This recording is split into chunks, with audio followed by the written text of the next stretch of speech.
Hello મિત્રો, કેમ છો તમે? બધા મજામાં છો? અમારા મિની બ્લોગમાં તમારા બધાનું સ્વાગત કરું છું। આજે આપણે ઘરે ગોટા બની રહ્યા છે દેશી ભાષામાં આપણે, એટલે જોઈ લો તમે। મમ્મી ગોટા બનાવે છે। મમ્મી કે કેસે શું શું નાખે મમ્મી?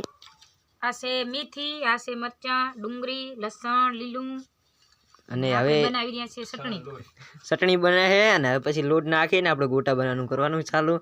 એટલે આગળ વિડીયોમાં બન્યા રહો અને જુઓ ગોટા જેવા બનાવે છે। ચાલો બનાવવાનું ચાલુ કરી નાખ્યું। મારી મમ્મીએ જોઈ લો તમે, આમ જુઓ આ ચટણી છે, આ ગોટા છે, અને આ લોટ બાંધીને ઓલા અંદર નાખે છે, એટલે આવું બનીને આવે છે। લોટ બાંધીને તૈયાર થઈ જાય।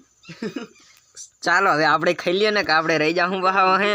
ચાલો ગોટા બોટા ખાઈ ગયા છીએ અને હવે આપણે લુગડા બદલાવાના છે, કારણ કે પેલા ભાગવા જતા એટલે આપણે લુગડા થોડા શોર્ટે છે। ચાલો પેલા લુગડા બદલા લઈએ આપણે। હેલો મિત્રો, આપણે લુગડા બદલા લીધા છે, જોઈ લો તમે। અને હવે આપણે પાછળ લીધા છે ગોદડા, ખાટલા વાટલા બધું પાથર નાખીએ। અને હવે આપણે ખાલી હુવાનું રહ્યું છે, એટલે ચાલો આપણે સુઈ જઈએ। ટાટ બહુ પડે શિયાળો એટલે લાઈક ફોલો કરતા જાજો। જય માતાજી, બાય।